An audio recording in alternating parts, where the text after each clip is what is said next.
Kovai women centre by Motherhood மருத்துவமனையில் தாய்ப்பால் வார விழா நடைபெற்றது. தாய்ப்பால் கொடுப்பதன் அவசியம் மற்றும் தாய்ப்பால் கொடுப்பதால் தாய்க்கும் சேய்க்கும் உள்ள நன்மைகளை எடுத்துக் கூறும் விதமாக உலகம் முழுவதும் ஆகஸ்ட் மாதம் முதல் வாரம் தாய்ப்பால் வாரமாக கொண்டாடப்படுகிறது. இதன் ஒரு பகுதியாக கோவை மேட்டுப்பாளையம் சாலையில் உள்ள விமன் சென்டர் பை மதர்வுட் மருத்துவமனை சார்பாக தாய்ப்பால் கொடுப்பதால் தாய்க்கும் சேய்க்கும் ஏற்படும் நன்மைகள், தாய்ப்பால் கொடுக்கும் முறைகள் மற்றும் தாய்மார்கள் உண்ண வேண்டிய உணவுகள் பற்றிய விழிப்புணர்வு கருத்தரங்கம் மற்றும் கண்காட்சி மருத்துவமனை அறையில் நடைபெற்றது. விமன் சென்டர் பை மதர்வுட் மருத்துவமனை மருத்துவ இயக்குநர் டாக்டர் மிருதுபாஷினி கோவிந்தராஜன் தலைமையில் நடைபெற்ற இதில் மகப்பேறு மற்றும் தாய்ப்பால் தொடர்பான துறை சார்ந்த மருத்துவ நிபுணர்கள் சுஷ்மா ரவீந்திரன், நித்யா பொன்முடி, மஞ்சரி, சுகன்யா, சுனில் மற்றும் தாய்ப்பால் வங்கி தலைமை செவிலியர் டெய்சி ரெஜினா உள்ளிட்டோர் கலந்து கொண்டனர்.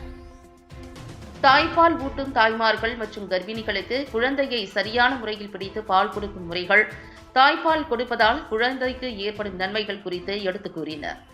மேலும் இதில் கலந்து கொண்ட தாய்மார்கள் தாய்ப்பால் கொடுக்கும்போது தங்களுக்கு ஏற்பட்ட அனுபவங்களை பகிர்ந்து கொண்டனர். நிகழ்ச்சியின் ஒரு பகுதியாக கொங்குநாடு கலை அறிவியல் கல்லூரியின் ஊட்டச்சத்து துறை தொடர்பான மாணவர்களின் கண்காட்சி நடைபெற்றது. இதில் பிறந்த குழந்தையின் ஊட்டச்சத்து மற்றும் வளர்ச்சியில் தாய்ப்பாலின் முக்கியத்துவம், அதில் உள்ள நோய் எதிர்ப்பு சக்தி மற்றும் பிற தேவையான ஊட்டச்சத்துக்கள் போன்றவற்றை காட்சிப்படுத்தினர். மேலும் கர்ப்பிணி மற்றும் தாய்ப்பால் கொடுப்பவர்களுக்கு இயற்கையாக பால் சுரக்க தேவையான உணவுகள், பால் மற்றும் பால் சார்ந்த பொருட்கள், புரதம் நிறைந்த மற்றும் வைட்டமின்கள், தாதுக்கள் நிறைந்த உணவுப் பொருட்கள் போன்றவற்றை காட்சிப்படுத்தியிருந்தனர். நிகழ்ச்சியில் தாய்ப்பால் தொடர்பான அனைத்து தகவல்களையும் தெரிந்து கொண்டு பயனடைந்ததாக நிகழ்வில் கலந்து கொண்ட தாய்மார்கள் மற்றும் கர்ப்பிணிகள் தெரிவித்தனர். விமன் சென்டர்ல இருந்து டாக்டர் மிருதுபாஷினி பேசுறேன். இன்னைக்கு தாய்ப்பால் எவ்வளவு முக்கியங்கிறத பத்தி உலகத்தளவில் ஒரு விழிப்புணர்வு ஏற்படுத்துறதுக்காக எல்லா இடங்கள்லையும் இன்னைக்கு இருக்கு, எல்லாம் ஒரு தேவை இருக்கு. அந்த தேவை ஏன் வந்ததுன்னாக்கா, இந்த புட்டிப்பாலுங்கிறது ஒன்று கிடைக்க ஆரம்பிச்சதுக்கப்புறம் தாய்ப்பாலுடைய நெசசிட்டிங்கிறது ரொம்ப குறைஞ்சிருச்சு. அதுக்கப்புறம் ஈஸியாக மாற்ற முடியுங்கிற காரணத்தினால நிறையவே நடுவில் மாற ஆரம்பிச்சது. அது குழந்தைகளுக்கும் நல்லதில்லை, தாய்மாருக்கும் நல்லதில்லை. அதனால இந்த ஒரு விழிப்புணர்வை கொண்டு வர்றதுக்காகத்தான் இதை நாங்கள் ஒரு மூமெண்ட் மாதிரி எல்லாருமே உலகத்தளவில் ஆரம்பிச்சிருக்கோம். இப்போ நாங்கள் என்ன பண்ணுறோம்னாக்கா, 35 36 வாரங்களில் ப்ரெக்னென்சியிலிருந்தே தாய்மார்களை மனத்தளவுலையும் சரி, உடம்பளவுலையும் சரி, இதில் பிரச்சனைகள் இல்லாமல் இருக்கவும், அவங்க என்ன செய்யணும், என்ன செய்யக்கூடாது, எந்த முறையில் சாப்பாட்டை மாற்ற வேண்டியிருக்கும், எந்த அளவுக்கு லிக்விட்ஸ் எல்லாம் எடுக்க வேண்டியிருக்கும், இதையெல்லாம் ஒரு தெளிவு ஏற்படுத்துறதுக்கோசரம் டீச்சிங் ஆரம்பிக்கிறோம். இது இந்த துறைக்குன்னே தனியாக இன்னைக்கு ஒரு டாக்டர் இருக்காங்க. அவங்க எங்கள் தாய்மாருக்கு ப்ரெக்னெண்ட்டாக இருக்கும்போதே 3-4 வாரங்களுக்கு முன்னதாகவே இதையெல்லாம் சொல்ல ஆரம்பிச்சிடுறாங்க. ஸோ குழந்தை பிறந்ததுமே இன்னைக்கு ஸ்கின் டு ஸ்கின் கான்டாக்ட்னு ஒன்று என்கரேஜ் பண்ணுறோம். அதாவது குழந்தை தாயோட உடம்பை ஃபீல் பண்ணுற மாதிரி ஸ்கின் டு ஸ்கின் கான்டாக்ட் குழந்தைகளுக்கு வேண்டியது. அந்த இமோஷனல் பாண்டிங் வர்றதுக்கு ரொம்பவே அவசியமாக இருக்குது. ஸோ அதை என்கரேஜ் பண்ணுறோம். அந்த பொசிஷன் எப்படி இருக்கணும், எப்படி குழந்தைய பிடிக்கணும், இதிலிருந்தே ஒரு காலத்தில் குடும்பத்தில் தாய்மார்களோ பாட்டிமார்களோ எல்லாம் சொல்லி கொடுத்த காலங்கள் இன்னைக்கு மாறிடுச்சு. நிறைய குடும்பங்களில் தனியாகவும் இருக்காங்க. அந்த சப்போர்ட் இல்லாத குழந்தைகள் ஃபேமிலிஸும் நிறையா இருக்குது. ஸோ நாங்கள் இது மெடிக்கல் ரீதியாகவே எந்த மாதிரி அந்த குழந்தைய பிறந்ததுலேருந்தே ஹேண்டில் பண்ணணும். அந்த தாய்க்கும் குழந்தைக்கும் இருக்கிற ஸ்கின் கான்டாக்டும் ஃபர்ஸ்ட் ஆஃப் ஆல் ரொம்ப முக்கியம். ஸோ அந்த ஸ்கின் கான்டாக்ட் டெலிவரி ஆனதுமே வர்ற மாதிரி என்ன பண்ணணுமோ அதை பண்ணுறோம். அது தொப்புள் கொடி ஆக்சுவலாக கட் பண்ணுறதுக்கு முன்னாடியே அந்த ஸ்கின் டு ஸ்கின் கான்டாக்ட் இருக்கிற மாதிரி பார்க்குறோம். அந்த ஃபஸ்ட் டைம் ஃபீடிங்கையும் ரொம்ப என்கரேஜ் பண்ணி பக்கத்தில் இருந்து அவங்க பொசிஷன் கரெக்டாக இருக்கா, குழந்தையுடைய கம்ஃபர்ட் கரெக்டாக இருக்கா, தாயுடைய கம்ஃபர்ட் கரெக்டாக இருக்கா, சிசேரியனானாலும் சரியே, நார்மல் டெலிவரி ஆனாலும் சரியே, அதை பக்கத்தில் நின்று என்கரேஜ் பண்ணுறோம். இதுக்கெல்லாம் ஒரு ஹெல்ப் பண்ணுறோம். முதல்ல சொல்லி கொடுக்குற 35-36 வாரத்துலேருந்தே அவங்க எப்படி மனத்தளவுலையும் உடம்பளவுலையும் ரெடி ஆகணும்னு சொல்லி கொடுக்குறோம். அப்புறம் டெலிவரிக்கு அப்புறம் அந்த முதல் ஃபீடிங்கை பக்கத்தில் நின்று ஹெல்ப் பண்ணி என்கரேஜ் பண்ணுறோம். அந்த 3-4 வாரமும் அவங்களுக்கு 3-4 நாட்கள் ஹாஸ்பிட்டலில் இருக்கும் பொழுது அவங்களுக்கு இந்த லாக்டேஷன் சப்போர்ட்டர்னு சொல்லி அதுக்கே தனியாக ஸ்பெஷலிஸ்ட் இருக்காங்க. இப்போ அவங்க இதில் என்ன பிரச்சனைகள் அந்த தாய்மாருக்கு இருந்தாலும் அந்த ஹெல்ப் பண்ணுறதுக்கோசரம் அவங்க வார்ட்லேயே இருப்பாங்க. இந்த குழந்தைகள், சின்ன குழந்தைகள் இருக்கிற வார்டில் அவங்க எல்லாத்தையும் சூப்பர்வைஸ் பண்ணிட்டு இருப்பாங்க. இந்த குழந்தை அதுக்கு தகுந்தபடி வெயிட் கெயின் ஆகுதா, குழந்தைக்கு வந்து ஃபீடிங் கரெக்டாக கிடைக்குதா, இந்த மாதிரி இருக்கிறதெல்லாம் அவங்க கம்ப்ளீட்டாக செக் பண்ணிக்குவாங்க. எந்தெந்த தாய்மாருக்கு பக்கத்தில் நின்று சப்போர்ட் பண்ண வேண்டியிருக்குதோ அவங்களுக்கும் பக்கத்தில் நின்று சப்போர்ட் பண்ணுவாங்க. இப்போ இதெல்லாம் பண்ணும்போது நாள்பட தாய்ப்பால் கொடுக்கறது சாத்தியமாகுது.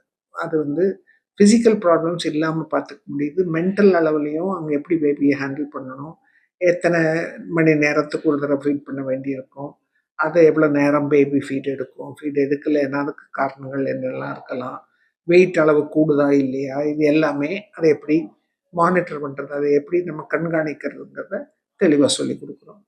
ஸோ இது வந்து ரொம்ப உதவியாக இருக்குது. இப்போ இந்த உதவியோட அவங்க வீட்டுக்கு போகும்போது குழந்தைகள் எடுத்துகிட்டு போகும்போது அதில் 90% மேலே சக்ஸஸ்ஃபுல்லாக பிரஸ்ட் ஃபீட் பண்ணுறாங்க, நாள்பட பிரஸ்ட் ஃபீட் பண்ணுறாங்க. ஸோ இது வந்து தேவைப்படுது, ரொம்பவுமே தேவைப்படுற ஒரு விஷயமா இருக்குது இன்னைக்கு. இதை நினைவுபடுத்துறதுக்காகத்தான் இந்த நாளையும் கொண்டாடுறோம். Consultant obstetrics women centre by Motherhood hospital இருந்துங்க. இன்னைக்கு பிரெஸ்ட் ஃபீடிங் அவேர்னஸ் வீக் பற்றி தான் நம்ம பேச போகிறோம். So every August every year நம்ம வந்து ஃபர்ஸ்ட் வீக் ஆஃப் ஆகஸ்ட்டில் பிரெஸ்ட் ஃபீடிங் வீக் செலிப்ரேட் பண்ணுறோம். எதுக்காக செலிப்ரேட் பண்ணுறோம் அப்படின்னா பிரெஸ்ட் ஃபீடிங்கோட அவேர்னஸ் வந்து எல்லாருக்குமே தெரியணுங்கிறதுக்காக. ஆஃப்டர் டெலிவரி எல்லாருக்குமே தெரியும் பிரெஸ்ட் ஃபீடிங் எவ்வளோ இம்பார்ட்டன்ட் அப்படிங்கிறது. அதோட அவேர்னஸ் வந்து ப்ரெக்னன்சி டைம்லேயே நம்மளுக்கு தெரிஞ்சிருக்கிறது இன்னும் ரொம்ப இம்பார்ட்டன்ட். பிகாஸ் நம்ம வந்து ப்ரிப்பேர் ஆனோம் அப்படின்னா நம்மளால நல்லா பிரெஸ்ட் ஃபீட் பண்ண முடியும். நம்மளுக்கு அதை பற்றின ஸ்ட்ரெஸ், அதை பற்றின டவுட்ஸ் எல்லாமே முன்னாடியே கிளியர் ஆயிருந்ததுன்னா நம்மளோட ஜேர்னி ரொம்ப எப்போவுமே ப்ளசண்ட்டாக ஸ்மூத்தாக இருக்கும். அண்ட் பிரெஸ்ட் ஃபீடிங்னால நிறைய பெனிஃபிட்ஸ் இருக்குது பேபிக்கு அப்படிங்கிறது நம்ம எல்லா இடமுமே கேட்டிருப்போம், காமனாக எல்லாரும் சொல்லி பார்த்துருப்போம். பட் ஆனால் மதர்ஸ்க்கும் நிறைய பெனிஃபிட்ஸ் இருக்குங்கிறது நிறைய பேருக்கு தெரியறதில்ல. அதில் ரொம்ப இம்பார்ட்டன்ட் அப்படின்னு பார்த்தீங்கன்னா மதருக்கு வந்து பிரெஸ்ட் ஃபீட் அவங்க நிறைய பேபியை பண்ணுறாங்க அப்படின்னா அவங்களுக்கு பிரெஸ்ட் கேன்சர் ரிஸ்க் கம்மியாகும். அகெயின் பேபியோட இருக்கிற பாண்டிங் அவங்களுக்கு இம்ப்ரூவ் ஆகும். அண்ட் வெயிட் கெயின் மதர்ஸ்க்கு நிறைய வராமல் இருக்கும். பிகாஸ் ஆஃப்டர் டெலிவரி நம்ம ஃபீட் பண்ணுறதுனால யூஸ்வலாக வந்து ஃபுட் இன்டேக் இன்க்ரீஸ் ஆகலாம், ஃபிசிக்கல் ஆக்டிவிட்டி கம்மியாக இருக்கலாம். ஸோ அந்த டைம் நம்மளுக்கு வெயிட் கெயின் வராமல் இருக்கிறதுக்கு பிரெஸ்ட் ஃபீடிங்கும் நம்மளுக்கு ஹெல்ப் பண்ணும். ப்ளஸ் பேபியோட நம்மளுக்கு அது ஒரு லாங் டேர்ம் ஜேர்னிங்கிறனால இனிஷியல் டைம்ஸில் நம்மளுக்கு நைட்டில் தூங்காமல் இருக்கும்போது டிப்ரெஷன் இதெல்லாம் வரதுக்கான சான்சஸ் ஹையாக இருக்கும். ஸோ பிரெஸ்ட் ஃபீடிங் பண்ணும்போது அந்த டிப்ரெஷன் சான்சஸ் கம்மியாகுது, பாண்டிங் டைம் நல்லா பெட்டர் ஆகும்.